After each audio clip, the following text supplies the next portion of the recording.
É uma alegria poder estar compartilhando com vocês esse momento de formação, de partilha de vida, de testemunho do amor de Deus em relação a um tema tão querido para Deus, que são as famílias. Jesus Cristo quis nascer numa família, no seio de uma família. E como é importante a gente pensar em um Deus tão grande que se faz tão pequeno para se colocar nas mãos dos homens. Nossos filhos são dons de Deus e Ele os coloca nas nossas mãos. Então, o tema hoje para a gente refletir é como educar os filhos à luz do Evangelho.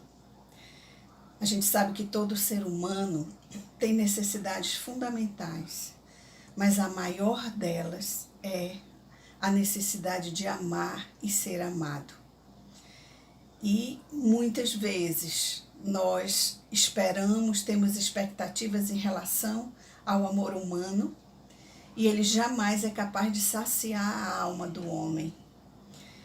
Mas Deus nos deu uma família para que nós tivéssemos no seio dessa família a experiência do amor humano, mesmo com os seus limites, mesmo com as suas dificuldades, mas também com as suas potencialidades. Então, nesta terra, a família é o lugar onde se experimenta esse amor, porque todos nós necessitamos desse amor para sobreviver, para existir, para ser feliz. E a felicidade nesta terra é amar e ser amado. Deus nos deu essa semelhança a Ele, de amar. Então, como viver esse amor em família? Como podemos educar os filhos no amor e para o amor? Educar no amor e para o amor é educar para a felicidade nesta terra e em vista da vida eterna. E a maior experiência que uma pessoa pode ter e necessita ter é a experiência de um amor gratuito, incondicional, desinteressado, como o amor de Deus. O amor de Deus que se dá todo, infinitamente se entrega a nós.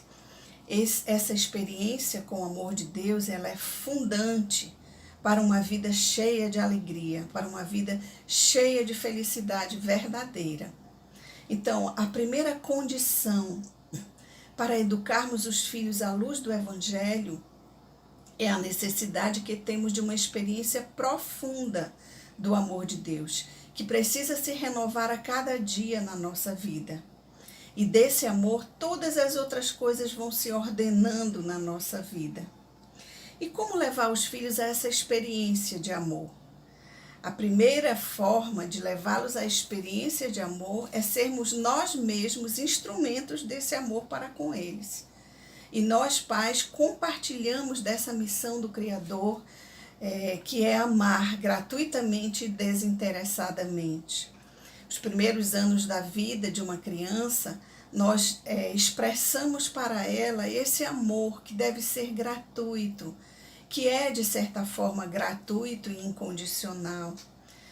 Todos os cuidados que temos com os filhos, em cada fase da sua vida, é reflexo do amor de Deus, mesmo que palidamente, porque o amor de Deus é muito maior.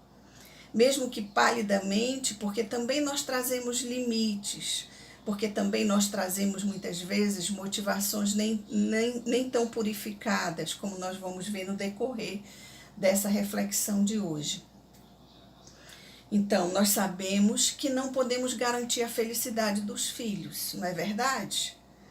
Nós queremos a felicidade deles e fazemos tudo que possivelmente achamos que pode levá-los à felicidade nesta terra e na vida futura. Porque como cristãos nós sabemos que nós estamos aqui de passagem. Essa vida é maravilhosa. Imagine como será o céu na comunhão plena de amor com Deus, com os santos, com os nossos queridos que vão partindo desta vida. Então, nós precisamos educar os filhos em vista do céu, em vista da vida eterna. E às vezes a gente fica realmente inseguro diante do mundo que está aí, que contraria quase sempre a nossa fé, os nossos valores. Mas isso é possível, sim, porque nós temos a graça de Deus, nós temos o Espírito Santo, nós temos uma mãe e temos Jesus que caminha conosco. Então, a primeira coisa que precisamos nos questionar é que não basta amar para educar bem os filhos, porque principalmente com certas concepções de amor que nós vamos tendo no mundo, achamos que amor se confunde com fazer tudo para agradar o outro, nem sempre é, não é verdade? Então, precisamos nos questionar sobre que expectativas nós temos em relação aos nossos filhos. A gente sabe que muitas vezes existem pais que dizem assim, eu vou dar ao meu filho tudo que eu não tive nessa terra, especialmente condição material, né? Eu vou proporcionar ao meu filho que ele estude medicina porque eu sempre quis fazer medicina e nunca pude porque não tive condições de financeiras para esse passo tão largo. Mas muitas vezes vamos guardando esses sonhos pessoais e queremos às vezes transferir para a vida dos nossos filhos. Então é preciso a gente pensar, que expectativas eu tenho sobre a vida dos meus filhos? Na verdade, a expectativa autêntica que eu devo ter é que ele seja um homem de Deus, um homem de fé, e que ele possa conquistar o lugar dele no céu. Essa é a maior expectativa que os pais cristãos precisam ter em relação aos seus filhos. As outras são consequência desta, nós vamos ver isso. Então, um projeto de felicidade para a nossa família é um projeto que compartilha do projeto maior de Deus. Deus criou a família com um projeto de amor. E esse projeto de amor é gerar filhos para Deus, filhos que possam gozar um dia dessa comunhão plena de amor no céu. Filhos que nesta terra constroem uma vida cristã, vivem sobre os passos do Evangelho e constroem então uma sociedade mais justa, mais fraterna, semeando a paz, semeando o bem. Esses são os sonhos mais legítimos que os pais podem ter para os seus filhos e que compartilham de verdade do sonho de Deus para a família. E a gente sabe que um projeto de felicidade não custa pouco, né? Tanto que quando a gente tem coisas muito fáceis de conseguir, a gente não valoriza muito, né? E coisas grandes, importantes, geralmente têm muitos custos. É diferente você construir um cômodo de quatro paredes, com telhado, um banheiro, e é diferente de construir uma casa com vários cômodos, né? É claro que então uma grande obra demandará grandes custos, não é? Demandará esforço dos pais. A partir do momento que nós decidimos nos unir em matrimônio, nós sabemos que faz parte desse projeto a geração dos filhos que Deus deseja nos dar. Então é preciso com isso saber que vai demandar um esforço dos pais, educar os filhos à luz do Evangelho e educar os filhos para a felicidade nesta terra e na vida futura. Então, em Gálatas, capítulo 5, versículo 22, nós vamos ver que o Pai deseja que o seu amor se derrame em cada coração do homem, gerando os frutos para os quais ele nos criou. E em Gálatas, São Paulo diz quais são esses frutos: o amor, a alegria, a paz, a longanimidade, a bondade, a fé, a mansidão, a temperança. Ora, nós vamos vendo que esses valores são tudo de bom para a nossa vida, para a nossa família, para a vida dos nossos filhos, não é verdade? Então, nesse caminho de família, de vez em quando nós precisamos fazer uma parada para refletir como estamos caminhando, por onde estamos indo, por onde estamos conduzindo a nossa família. Nós estamos vivendo um tempo difícil de provação para toda a humanidade, onde nós fomos limitados na nossa liberdade de ir e vir, fomos limitados ao espaço físico da nossa casa, do nosso lar. E tudo isso que parece que é difícil para muitos, principalmente para aqueles que vêm perdendo os seus entes queridos, é também uma oportunidade de aprendizado. Nos momentos de sofrimento, também nós precisamos, como pessoas inteligentes e espirituais, aprender a tirar bons frutos de situações que nem sempre são boas, que nos são adversas. E nesse tempo de isolamento social, nós temos também essa grande oportunidade de conviver como família em casa. Nós podemos fazer desse momento um momento riquíssimo de convivência. E nós vamos ver como podemos fazer isso. É um momento também de recuperar as nossas forças. A vida é muito agitada socialmente, vida de trabalho, as exigências deste tempo, as mídias, as redes sociais, a necessidade de estar se comunicando. E muitas vezes vamos até, de certa forma, exagerando no uso dessas redes sociais, que também vão agitando cada vez mais o ser humano e dificultando ou nos dispersando de uma vida de qualidade, como família e como pessoa. Então, educar significa esse esforço cotidiano para viver no amor. Amar, ajudar a amar, ensinar a amar na fase em que estão os nossos filhos, com os seus limites e possibilidades, e contar com vários recursos que nós vamos vendo ao longo dessa reflexão. Mas Jesus nos diz o maior deles: eis que estarei convosco todos os dias, até o fim do mundo. Então eu preciso sintonizar nessa frequência, ou seja, eu preciso, se eu estou ligado numa rádio ou estou ligado num site, para que eu veja outras coisas, eu preciso abrir uma nova aba, fechar aquela para não sobrecarregar o computador ou o celular e sintonizar nessa outra frequência. Vamos dizer, nesse site onde Deus se dá a mim, eu estou dizendo simbolicamente, sintonizar numa vida cristã verdadeiramente, para que eu possa experimentar e usufruir das graças de Deus na minha vida e ter força para levar a termo esse projeto de Deus que é a nossa família. Então, falando de amor, nós sabemos que o amor é um processo onde eu vou pensando no outro, aprendendo a me colocar no lugar do outro, percebendo as necessidades do outro e ajudando para que essas necessidades possam ser satisfeitas em vista dele ter um bem-estar, em vista dele estar bem. Então, para isso, eu preciso a renúncia de mim mesmo muitas vezes, a buscar amar desinteressadamente. Nem sempre é fácil, porque nós trazemos em nós as nossas concupiscências, o egoísmo, o individualismo, o hedonismo, que são marcas que estão em nós, a busca do nosso prazer, do nosso conforto, do nosso descanso, não é verdade? Então, amar é esse projeto esforçoso, digamos assim, mas de grande recompensa, de grande felicidade.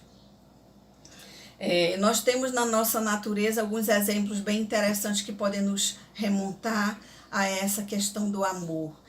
Por exemplo, tem aqui um ditado de um filósofo cristão que ele diz assim, Erich Fromm: aquele que imagina que todos os frutos amadurecem ao mesmo tempo, como as cerejas, nada sabe a respeito das uvas.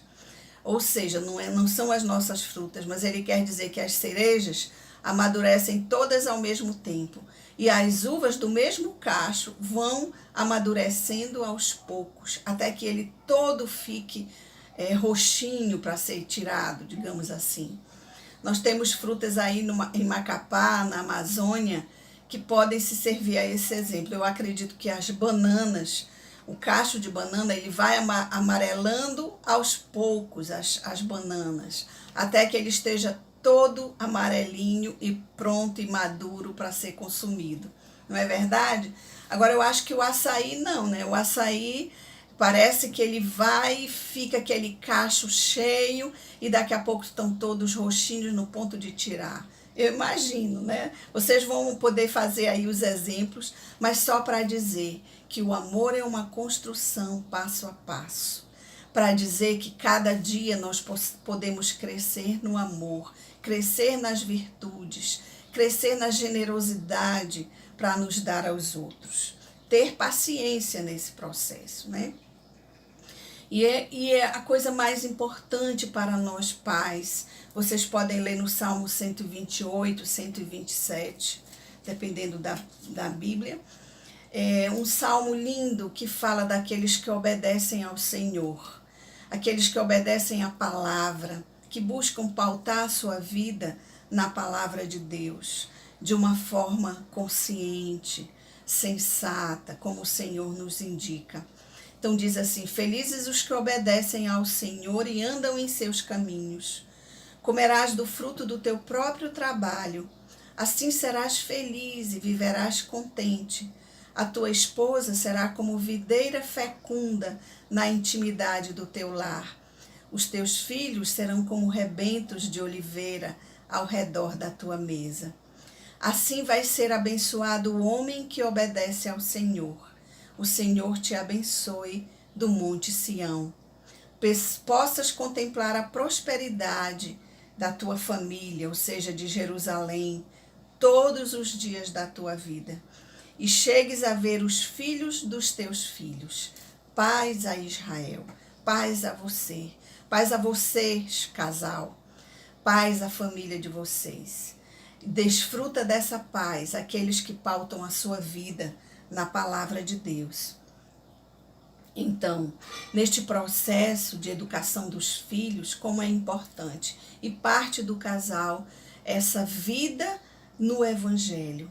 Se nós, como pais, vivemos o Evangelho, experimentamos a Deus na nossa vida de oração, vamos vendo Deus agir na nossa vida, na sua divina providência, diante dos acontecimentos, vamos escutando a sua palavra, vamos desfrutando da alegria que Ele dá a nós. Com certeza os nossos filhos olharão para nós e vão dizer: eu quero ser feliz assim como meu pai, como minha mãe.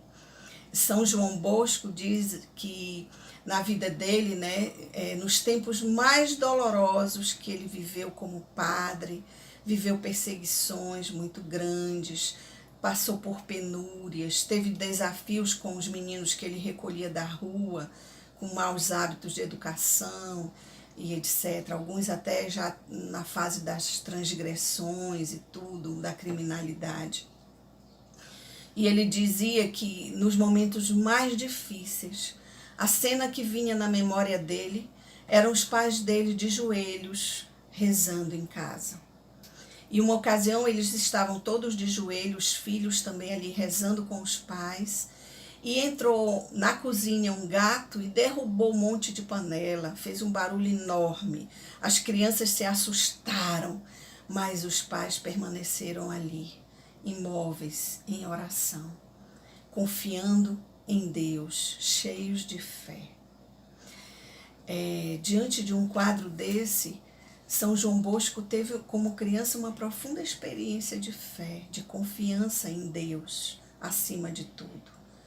Talvez os pais, vamos supor, pensaram assim: se for um ladrão, a melhor coisa que nós podemos fazer agora é estar aos pés do Senhor. Isso numa situação extrema, né? Em outras coisas eles podem ter imaginado que um gato derrubou as panelas, não sei. Mas o importante é essa cena dos dois em oração. Eu conheci uma religiosa do Rio Grande do Sul, que ela, quando era criança, muitas vezes ia com o pai buscar leite nas fazendas, parece que o pai vendia leite, tudo. E em alguns momentos, durante a estrada de carroça que ele ia, meio-dia, por exemplo, ele parava, descia da carroça, descia a filha, ou os filhos, eu não sei quantos eram ou que acompanhavam ele ali, se ajoelhava naquele sol e se colocava em oração, agradecendo a Deus, suplicando a Deus, pedindo a bênção de Deus. Ela disse que essa foi uma cena das mais bonitas que ela viu do pai dela. E isso ela nunca se esqueceu, se tornou até religiosa. Então, uma das coisas muito importantes para educar os filhos à luz do Evangelho é verdadeiramente preservar a vida de família, a qualidade da convivência familiar.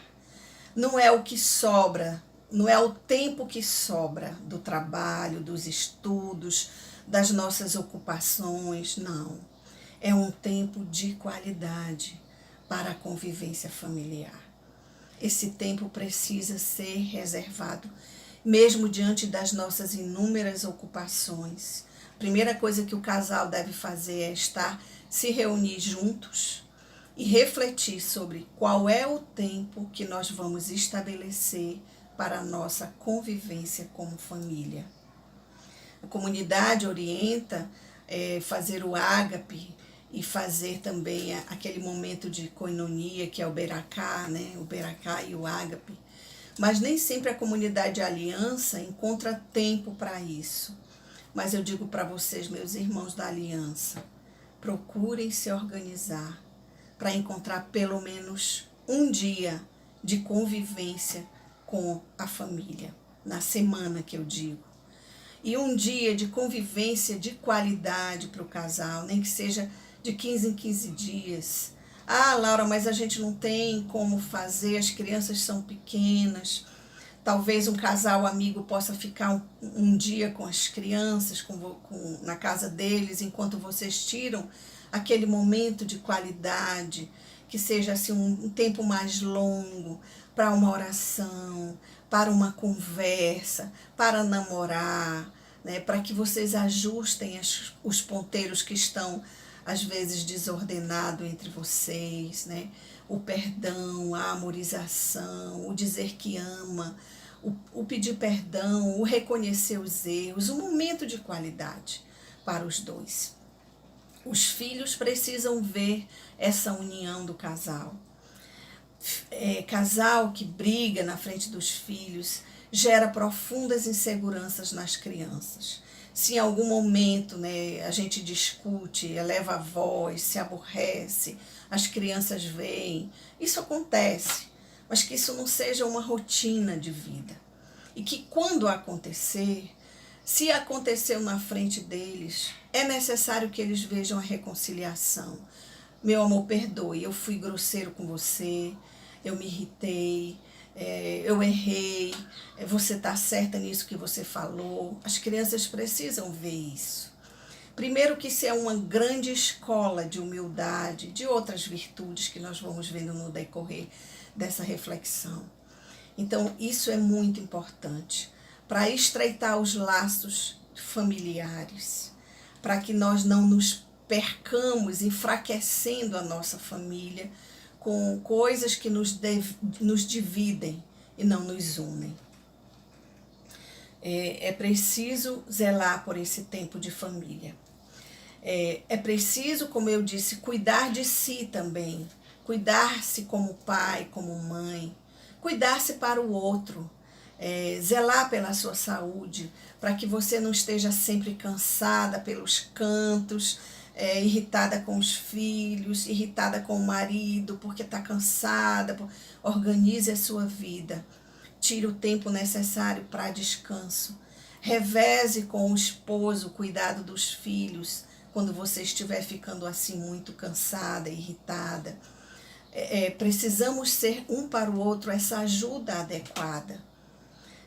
Me impressionou quando eu estive viajando, uma viagem que a gente pôde ter a graça de fazer na Europa, eu vendo as famílias com filhos pequenos que não têm empregada, que trabalham fora, quando chegam em casa, só que assim é um outro ritmo de vida, porque eles chegam em casa todos juntos, às 4 horas, 4h30, os filhos passam o dia na escola, a nossa realidade é um pouco diferente. Mas me admirava todas as crianças ajudando nas tarefas de casa. Ora, uma família num mundo super civilizado, super moderno, as crianças participavam dessa ajuda, cada uma na sua capacidade de ajuda. Mas era muito interessante e era um momento familiar de convivência, onde também se tinha uma boa comidinha, mesmo não muito luxuosa, mas bem feitinha, para que todos pudessem saborear naquele dia especial de convivência familiar. Importante também não só esse cuidado físico, mas o cuidado também com a nossa mente, com a nossa alma, com o nosso coração. Procurar não sobrecarregar a mente com preocupações de trabalho dentro de casa. Saber disciplinar a nossa mente para estar inteiro naquilo que estamos fazendo em casa. Atenção de qualidade para cada filho, né? Eu sei que é muito difícil, às vezes são vários filhos pequenos com as suas necessidades, cada uma diferente da outra, mas é importante a organização familiar para que você possa, pelo menos a cada 15 dias, ter uma atenção de qualidade para cada filho. Levar um para tomar um sorvete, ficar um pouquinho, conviver, se alegrar com ele, escutar as suas histórias, escutar sobre as suas experiências na escola, brincar.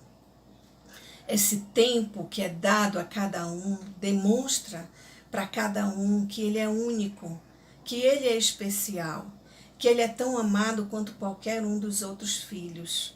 E dividir essa atenção é importante. Assim como é importante também estar todos juntos, criar recursos lúdicos, ou seja, jogos que a família toda possa brincar, se divertir. Aí é um momento de educar para saber ganhar e saber perder. Muitas vezes nós, como pais, nem fomos muito bem educados nisso, né? Às vezes as nossas paixões se levantam e a gente começa a discutir no jogo, mas como é importante a gente se desprender disso e mostrar que ali é um momento alegre de convivência e não de uma competição onde nós vamos acirrar os nossos ânimos, né? Então, é uma oficina mesmo de amadurecimento no amor e nas virtudes, a vida em família. Também você poder dar a Deus o tempo que lhe é devido. Às vezes nós enchemos a nossa cabeça com muitas outras coisas, então o que povoa os nossos pensamentos certamente são as coisas que nós vamos ocupando a nossa mente. Por isso que é importante tirar o tempo de Deus, onde você está ali em oração, onde você alimenta a sua mente com a palavra. Pode alimentar também a mente depois com um bom filme, assistido com a família. As preocupações do trabalho precisam ser disciplinadamente deixadas no trabalho, com raras exceções, dependendo da profissão que você tem. Mas a palavra fala uma coisa muito importante. A boca fala do que o coração está cheio. Então, se o seu coração não está cheio de Deus, está cheio dos desejos do mundo, do desejo de riqueza, do desejo de prazer e tudo isso, pode ser que então você vai falar sobre essas coisas. E aquela partilha rica de um testemunho da visita de Deus na sua vida, do que Deus realizou, do que Deus providenciou, fica às vezes esquecida e seus filhos não usufruem da sua vivência de fé. Pense nisso um pouquinho agora e partilhe com seu esposo e a sua esposa sobre como nós temos ocupado a nossa inteligência, o nosso coração, a nossa alma.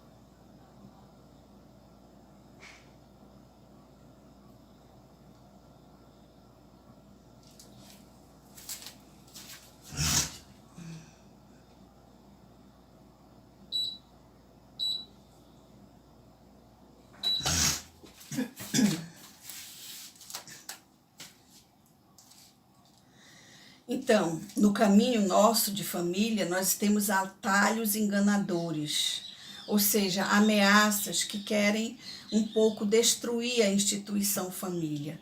E nós sabemos que a família é uma pérola para Deus, é um tesouro que Deus deixou para nós.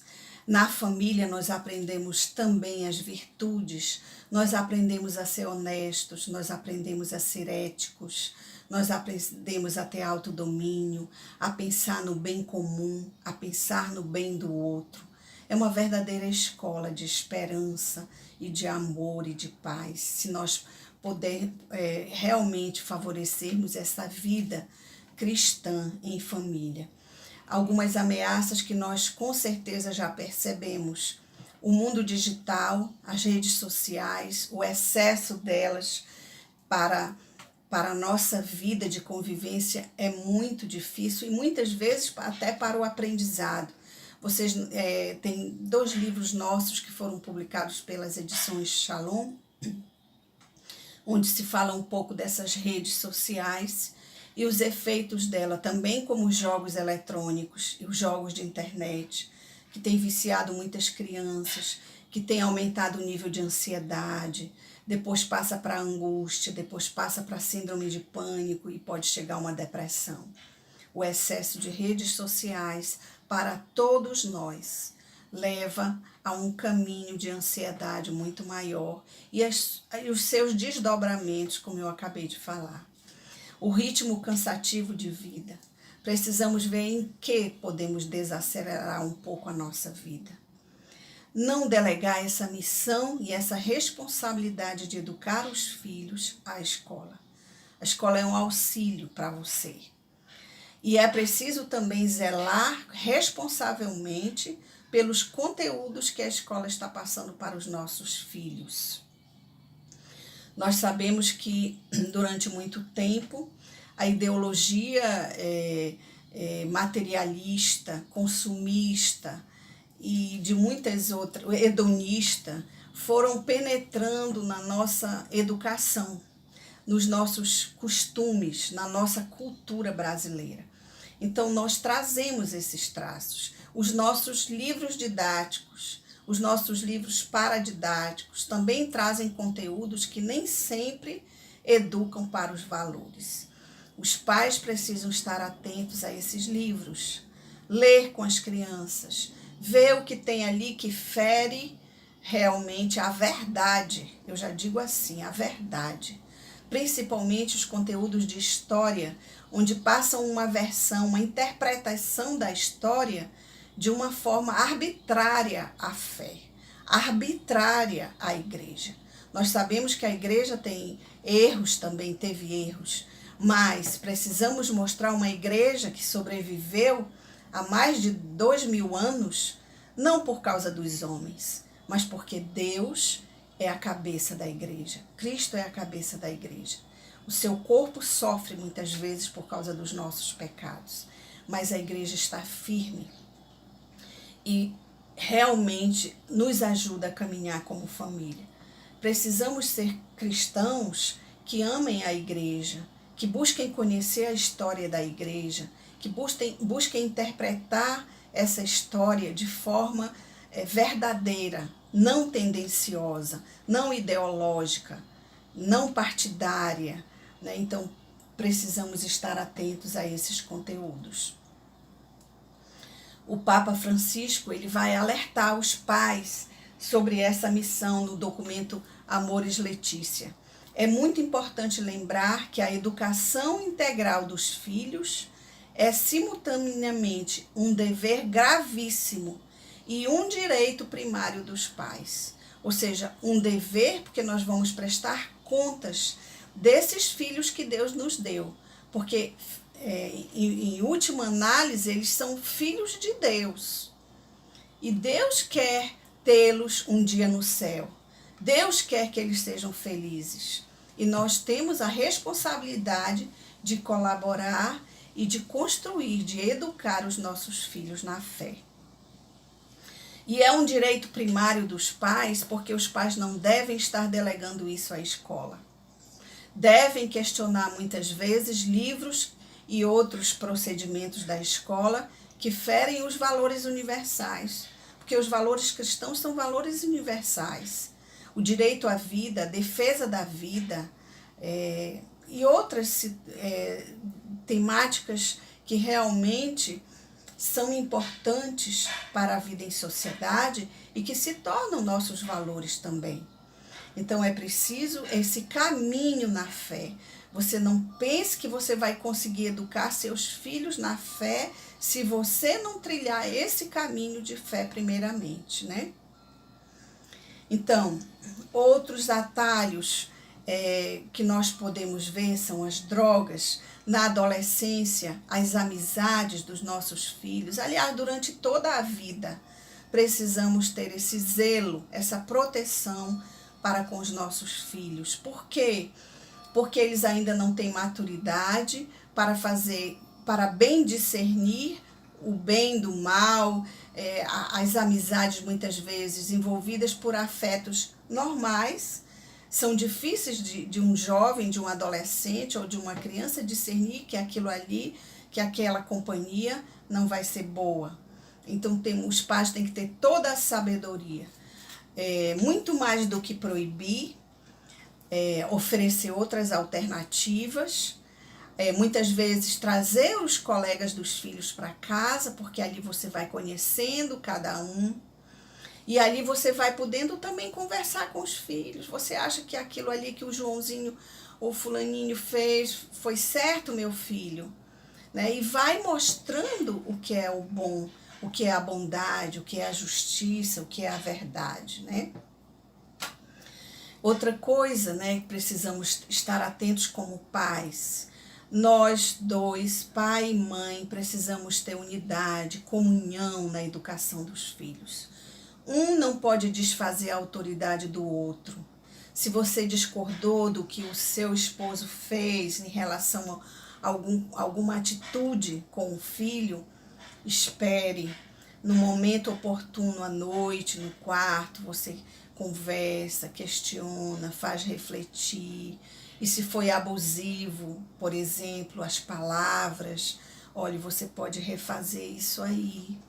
Diga que você exagerou nas palavras, peça desculpa, conserte essas palavras, dê uma palavra de incentivo, de elogio, né? Então, o casal precisa ter essa comunhão, para que um não desfaça a autoridade do outro, para que um não fique competindo o afeto do filho, mas ao contrário, a mulher faça a referência de autoridade do pai também prevalecer, o exemplo do pai também ser elogiado, para que o filho olhe para o pai com um olhar positivo também. Você precisa ter esse olhar sobre o seu esposo. Ah, mas ele pisa na bola muitas vezes, beleza, mas vá conversando, vá tendo paciência. Nós trazemos para o nosso matrimônio a nossa história de vida. Muitas vezes a nossa história de vida foi dolorosa, nos marcou muito. Então é preciso conhecer a história do outro, é preciso ajudá-lo diante dessas feridas, talvez fazer um processo de cura interior no Ministério de Aconselhamento e Oração. Você precisa compreender a realidade, também o marido da esposa e vice-versa.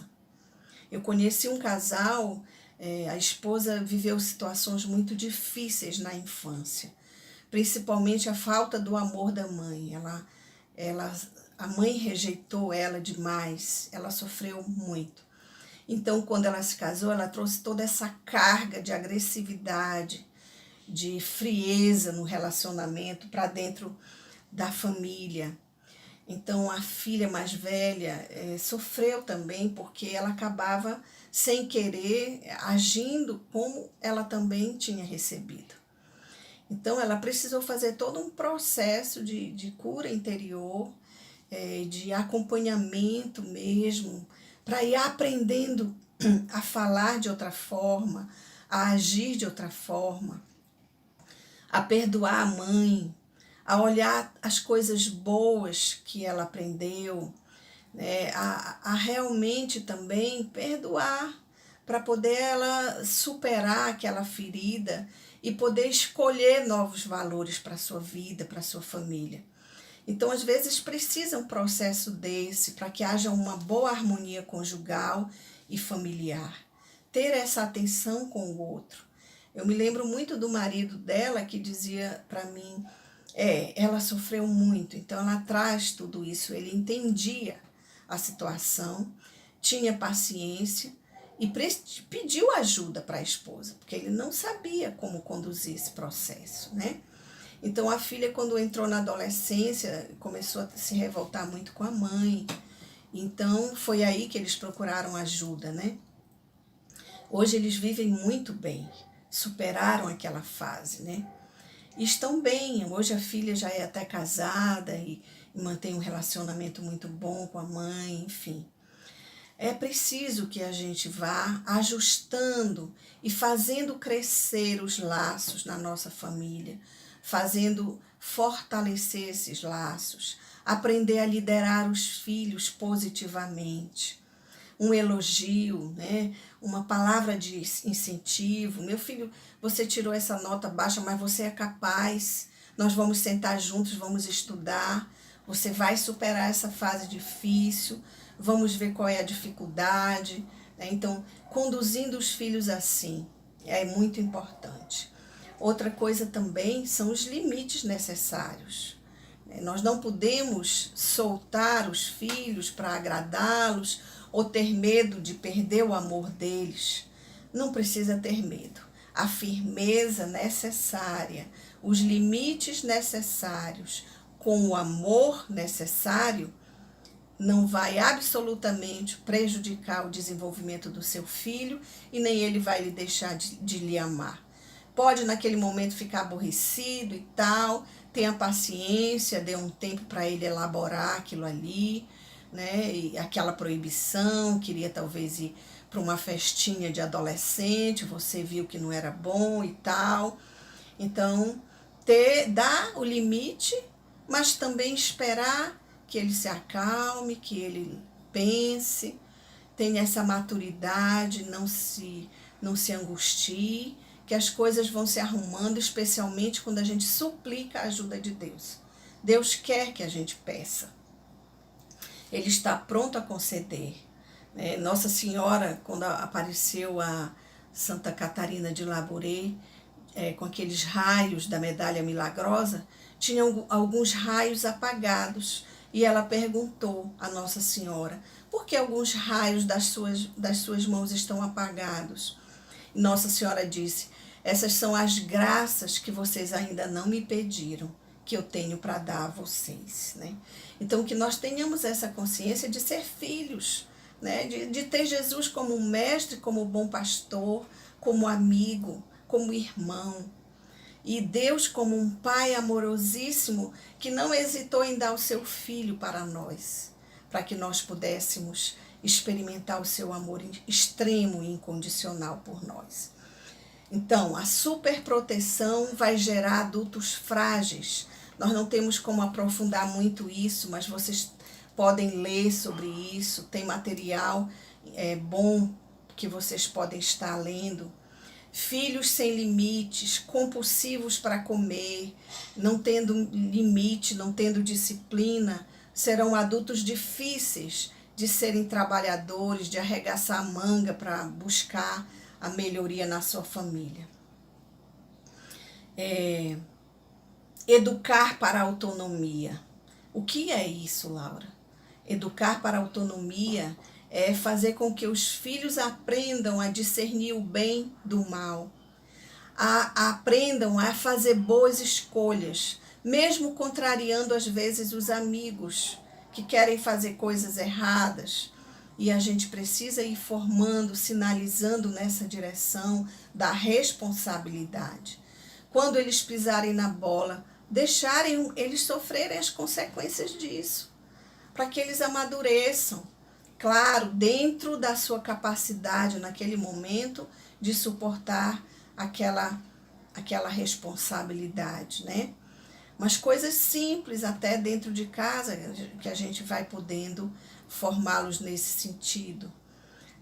Vamos dizer, uma briga de irmãos, e a gente poder mediar isso aí para que haja reparação, para que haja perdão, para depois haver a amorização, né? Reparar dando ao outro amor, dando ao outro o serviço, o cuidado, a ajuda, né? A colaboração. As perdas também na família, né? Quando morre alguém querido, como lidar com isso. A palavra de Deus é mestra a nos ensinar que a nossa vida é passageira e que nós precisamos passar muitas vezes pela saudade, pela perda e também transcender a isso. Rezar pela pessoa para que ela tenha o céu, para que ela esteja do lado do Pai, porque para isso nós fomos criados. Saber que amadurecer dói. O sofrimento é inerente à vida humana. E Deus que nos ama tirará bom proveito das situações de sacrifício que como família nós tenhamos que passar, de sofrimentos, às vezes de dificuldades financeiras. Tudo aquilo que nós aprendemos a superar se torna para nós força no nosso caminho. É só a gente pensar numa criança, por exemplo, que está começando a andar. Ela cai muitas vezes até fortalecer as perninhas, ganhar equilíbrio e andar. Então, o sofrimento forja o nosso caráter, né? O sacrifício é uma bênção, se nós soubermos passar por isso na fé. Eu vou deixar também a indicação de 2 vídeos interessantes para o coordenador do projeto, para depois eles passarem para vocês sobre a importância da frustração na vida, que muitas vezes a gente olha de forma negativa, né? Naquele livro também fala, mas é importante também a gente ouvir a fala dos especialistas, que tem uma boa referência, né, para nós, e que não ferem os nossos valores cristãos, né? A ciência deve andar junto à fé. Então, por isso, nós temos a igreja que caminha nessa direção, fé e razão. Então, a sobrepor a razão à fé é sermos escravos, muitas vezes, de ideologias, de intelectualismos, de correntes de pensamento que às vezes vão contra a nossa fé e, ao invés de ajudar a família, acabam fazendo desmoronar ou fragilizar os laços familiares. Ajudar as crianças a aprenderem a colaborar, aprenderem a servir, a cuidar do irmão quando está doente, levar uma água, levar a sopa, ter as responsabilidades adequadas pelo seu estudo, ter uma responsabilidade em casa, uma tarefa que ela seja capaz de fazer sozinha, reunir a família num dia de faxinão, todo mundo ajudando. Tudo isso une a família e forma para a responsabilidade, para a colaboração, para o serviço ao outro, para a generosidade. A disciplina dos horários, eu sei que é muito desgastante, mas é importante a gente ter uma mínima disciplina que garanta aos filhos uma vida de qualidade.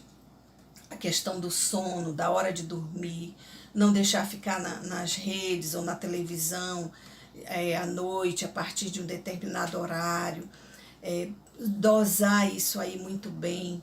O ideal é que sejam 2 horas por dia, no máximo, quando adolescente. As crianças não devem crianças até 2 anos não devem ter acesso a redes sociais e nem a joguinhos eletrônicos e nem muita televisão, né? Até os 2 anos. Os neuropediatras aconselham: brinque com seu filho, sentem com eles, convivam com eles. Olha, isso alegra demais uma criança. Eu ouvi uma criança outro dia dizer: eu gosto do coronavírus, mas não gosto. Eu gosto porque é bom ficar em casa com os nossos pais, com os nossos irmãos. Mas eu não gosto porque está morrendo muita gente. Tão bonitinha, né? Essa criança tem 7 anos. Então veja como ela valorizou o tempo de qualidade que seus pais estão tendo com eles em casa neste tempo. Como ela valorizou. Então não podemos dizer que os nossos filhos desejem shoppings, desejem estar sempre na rua passeando. O mais importante para os filhos é o aconchego dos pais, é o amor dos pais, o incentivo dos pais e o exemplo dos pais. Em primeiro lugar, vivamos a nossa fé, porque ela vai transbordar para os nossos filhos e nós vamos educá-los na fé, fazendo com que eles desejem cada vez mais conhecer esse Deus maravilhoso. Vou ficando por aqui porque eu já passei do tempo que era devido. Deus abençoe vocês, que Deus ilumine a caminhada de família e que realmente nós possamos cumprir a nossa missão de dar aos nossos filhos a oportunidade, naquilo que nos é cabível, de conhecerem esse amor de Deus e um dia poderem se reunir todos juntos conosco no céu. Deus abençoe. Shalom.